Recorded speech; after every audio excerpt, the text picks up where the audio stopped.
The first knock was so loud, it sounded like a gunshot against the door. Naomi Carter's breath hitched in her throat. The rain outside wasn't just falling, it was hammering the house like 1,000 skeletal fingers, rattling against the windows, trying to get in. The wind howled, a deep, guttural wail that almost sounded like a voice. Almost. She swallowed hard. She hadn't heard a car pull up, no footsteps on the gravel outside. Just the knock, sudden, violent, too deliberate. And then, silence. Her phone buzzed in her hand. The glow from the screen cast sharp shadows across the walls as she lifted it. Emergency alert. Her stomach twisted when she read the message. Emergency alert. Do not let them in, no matter what they say, no matter who they claim to be. Her fingers tightened around the phone. What the hell? Her first thought was that it was some kind of Amber Alert or maybe a glitch in the system. But then, another knock, this time slower. 3 firm, measured taps, not hurried, not frantic, just patient. Naomi forced herself to move toward the peephole, every nerve screaming at her to stop. Her bare feet made no sound on the hardwood floor. She held her breath and pressed her eye against the tiny glass circle. A man stood outside. The porch light flickered against the downpour, making his face appear disjointed, warped in the shadows. It took her a second to recognize him. Mr. Holloway, her neighbor from 2 houses down.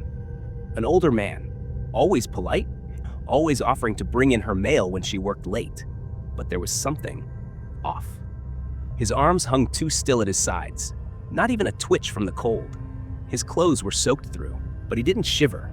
And his eyes, they didn't blink. Not once. A sharp crack of thunder rattled the house. Naomi jerked back, pressing a hand against her chest to steady her breathing. The knock came again, more forceful this time. She looked through the peephole again, her pulse hammering. Mr. Holloway tilted his head slightly, too stiff, too unnatural, and then his mouth moved. Naomi, I need help. Let me in. Her lungs clenched. The voice was wrong. Hollow, as if the sound was detached from his body. Like someone speaking through an old radio, the words warping around the static of the storm. She stepped back, gripping her phone like a lifeline. Every instinct in her body screamed at her not to open the door. Another vibration in her hand. A second message. They know you saw them. Her breath hitched. They. Not him. Slowly, she stepped backward toward the kitchen, keeping her eyes on the door. Maybe this was some kind of prank. Maybe Mr. Holloway was drunk or confused. Or maybe something much, much worse was standing on her porch. The lights flickered. The house groaned, the way old wood shifts when something heavy moves across it. But she was alone, wasn't she? Mr. Holloway knocked again, harder this time, but it was his voice that made her knees nearly buckle. Naomi, please. It wasn't pleading. It was practiced, perfectly rehearsed. Like someone who had said these words over and over until they knew exactly how to make them sound convincing. Naomi covered her mouth with her hand, backing into the kitchen. The rain outside grew louder. The wind screamed through the cracks of the house, but nothing moved.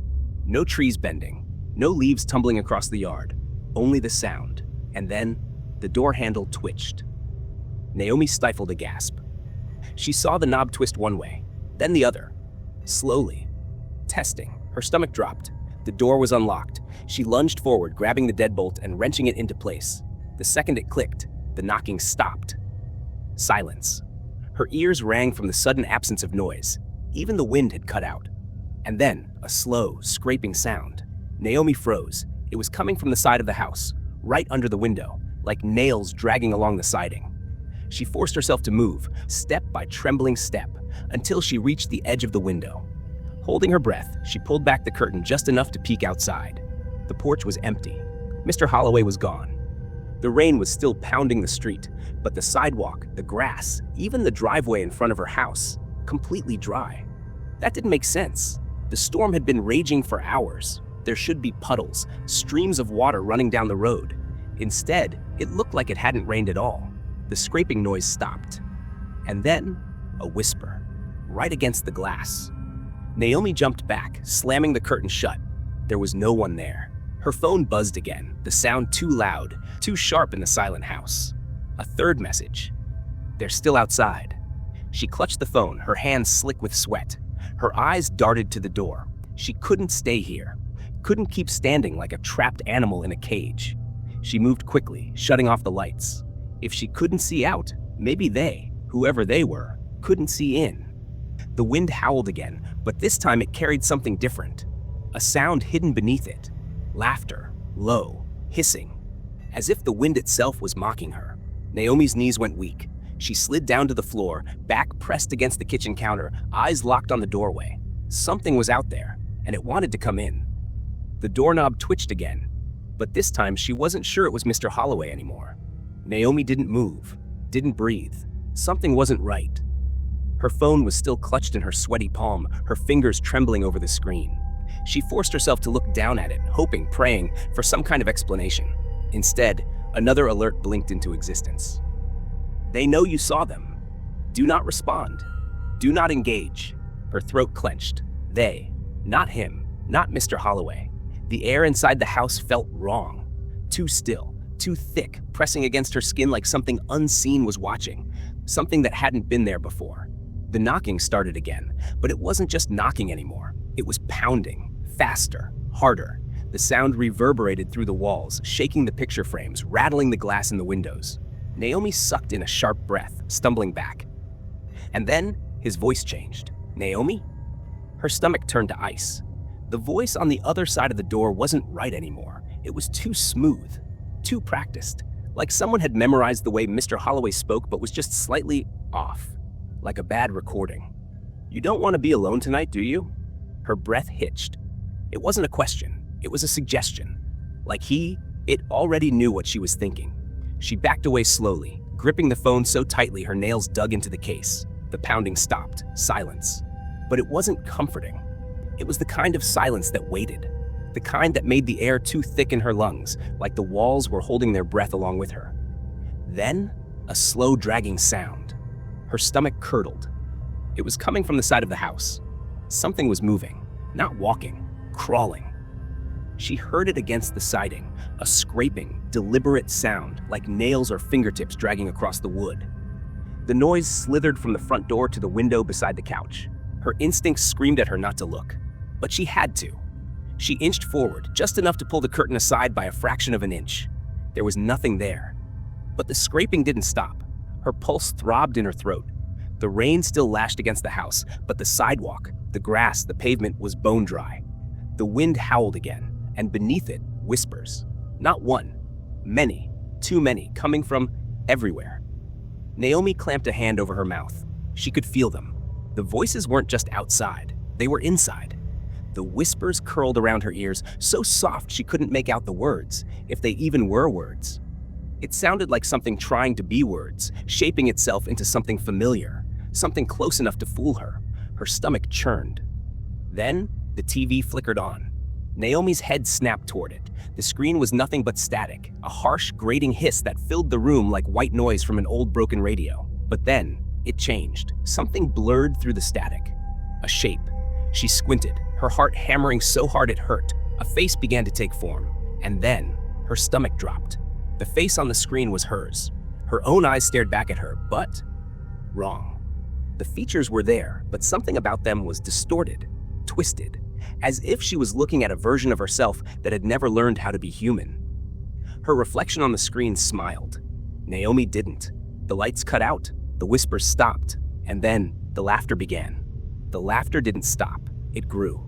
Soft at first, like a whisper just behind her ear. Then deeper, fuller, spreading through the house as if the walls themselves were laughing. Naomi's breath hitched. She wasn't alone. Her hands fumbled over the phone, her fingers slick with sweat as she tapped at the screen, desperate, shaking. She dialed 911. No dial tone, no ringing, nothing. She stared at the screen in disbelief. The call wouldn't go through. The signal showed full bars, but it was dead. Her pulse slammed against her ribs. Then, a shadow moved. Across the hallway, Naomi's entire body froze. The only light came from the dim glow of her phone screen, but she saw it. A figure, stretching unnaturally as it glided past her bedroom door. Her stomach curdled. She was alone in the house, wasn't she? The air turned heavy. Her ears strained against the silence, waiting, begging for it to be nothing. Then, footsteps. Slow, deliberate, not from outside, from inside. Naomi choked on her breath. She wanted to believe it was her mind playing tricks on her, that the storm, the darkness, the terror in her chest had twisted reality. But she could hear them. The weight of feet pressing against the floorboards. The the sound of something moving toward her. The hallway light, still on a second ago, flickered. Then a soft creak. Her bedroom door swung open. Naomi's body moved on instinct. She spun, bolting toward the closet, her limbs stiff with terror, her vision narrowing to one goal: hide. She shoved herself inside, clamping both hands over her mouth. Darkness swallowed her. The only sound was the hammering of her heartbeat, too loud, too fast. She pressed herself against the back wall, knees drawn to her chest. If she could stay quiet, maybe. The footsteps stopped, right outside the closet. Naomi's eyes burned, her chest locked tight.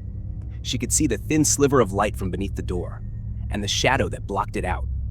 Something was standing there, waiting, listening. The silence was worse than the noise. It stretched on too long. Then, a whisper, right outside the door. "Naomi, let us in." She clenched her teeth, digging her nails into her arms to keep from making a sound. The voice was wrong. Too many layers. Like more than one mouth was speaking at the same time. A single breath rasped against the door. Her phone vibrated. A new message. Her blood turned to ice. They found another way in. Her pulse thundered. Outside the closet, the silence was absolute. No more footsteps, no whispers, nothing. For a second, she let herself believe that maybe, just maybe, it was over. Then her mother's voice. "Sweetheart, it's okay. Open the door." Naomi's throat closed. A sick, twisting dread coiled in her stomach, wrapping around her like ice-cold hands. She couldn't breathe. That voice, soft, warm, familiar, but impossible. Her mother was dead. 2 years. She had stood at the funeral. She had watched the casket lower into the ground. She had felt the dirt hit the wood, but the voice was exact. Every inflection, every gentle note, like a recording pulled from her memories. But it wasn't her. Naomi clenched her hands into fists, her nails biting into her palms so hard she thought they might draw blood. Her mother's voice came again, closer. "Baby, you're scaring me. Please, just open the door." Naomi's entire body tensed. The sound wasn't coming from the hallway anymore. It was right outside the closet. She slapped a hand over her mouth, biting down on her knuckles to keep from screaming. The doorknob started to turn. Slow. Deliberate. She pressed herself further back against the wall, her chest tight with terror, her heart hammering so hard it felt like it would explode. Then, movement below. Her wide, unblinking eyes shot downward.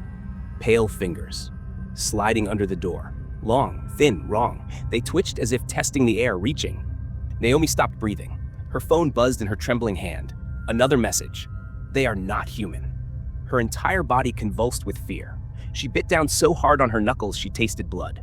The fingers retracted. Silence. For a second, there was nothing. No movement, no voices.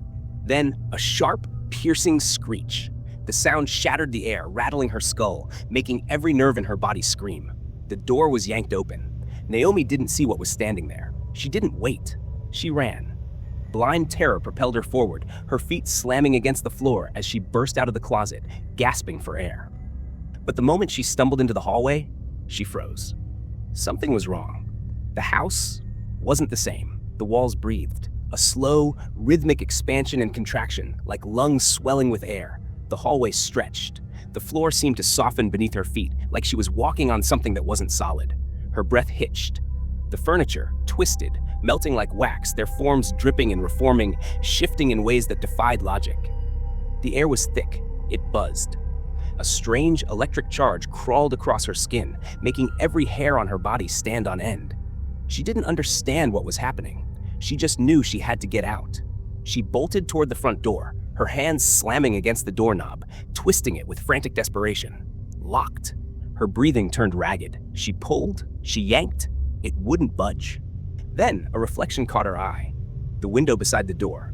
She wasn't alone. Her stomach plummeted. A face stared at her from the other side of the glass. Her own face. But it wasn't her. The skin was too smooth, too stretched. The lips curled into a smile that didn't belong to her. It pressed a hand against the window. The fingers were too long. Then it spoke. "Let me in, Naomi." Her own voice. Perfect. Identical. Her insides twisted. A deep primal terror swelled inside her, an instinctive, gut-wrenching horror that screamed at her to run. But she couldn't move. She could only stare as the thing outside the window tilted its head. The glass rippled beneath its palm, like the barrier between them was thinning. Then, a crash. A loud, deafening impact as the front door burst open. They were coming in. Naomi turned and ran. Her body moved on instinct, fueled by a terror so overwhelming it felt like her limbs weren't even her own.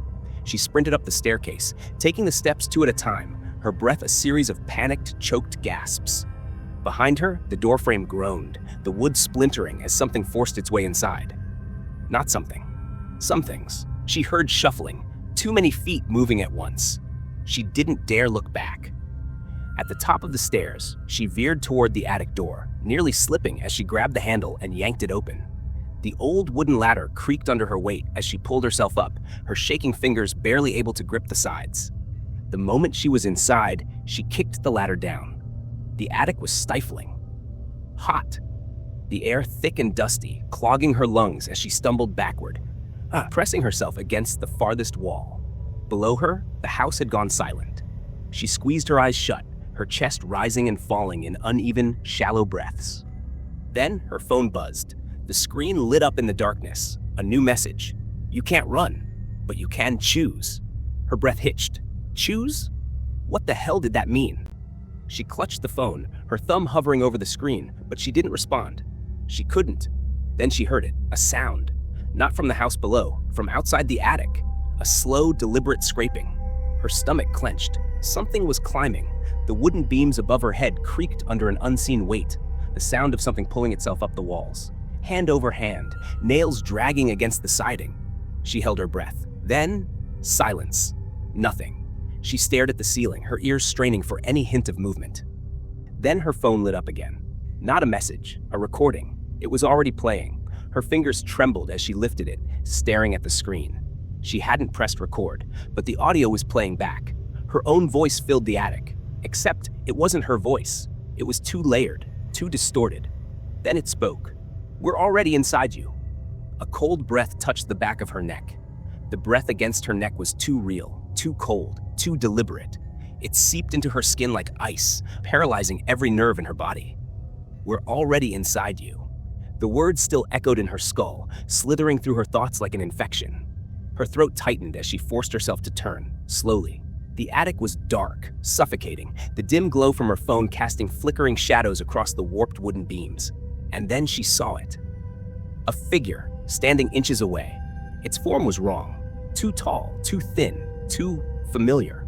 Her breath hitched as it tilted its head. It was smiling, not a human smile. Not something meant for a face like this. The lips stretched too wide, the skin creased in places it shouldn't. Its teeth were sharp, jagged, uneven, like something that had tried to mimic a person but got all the details wrong. Her chest heaved. She couldn't speak, couldn't even breathe. Then it whispered, "There's only one way out." The voice was hers. Naomi felt something shift, a pressure, heavy and suffocating, wrapped around her like unseen hands pressing against her ribs, squeezing. The attic warped. The wooden walls twisted, pulsing like veins beneath stretched skin. The floorboards curled at the edges, distorting as if they were melting into something else, something alive. The air thickened, growing humid, suffocating, pressing down on her lungs. She backed away, but there was nowhere to go. The figure took a step closer. It raised its hand. Naomi flinched. It wasn't a normal hand. It was elongated, wrong, the fingers stretching out as if made of liquid shadow, shifting and curling unnaturally. Her phone buzzed. The light flickered. Her gaze dropped to the screen. Two words appeared. Let go. Her breath shuddered. Let go? She looked back at the thing in front of her. It stood still, waiting. Its grotesque smile never wavered. The attic was dissolving around her, reality collapsing in on itself. She could hear something beneath the floor, breathing, something inside the walls, whispering. The house wasn't a house anymore. She clutched the phone, her fingers tightening around it so hard her knuckles turned white. She had a choice. She didn't understand what it meant. But she knew. Whatever was happening to her wasn't going to stop. The walls pulsed, the figure waited, the phone screen dimmed. She opened her mouth to scream. Darkness swallowed everything. And then, somewhere far away, a phone buzzed. A new emergency alert appeared on someone else's screen. Do not let them in.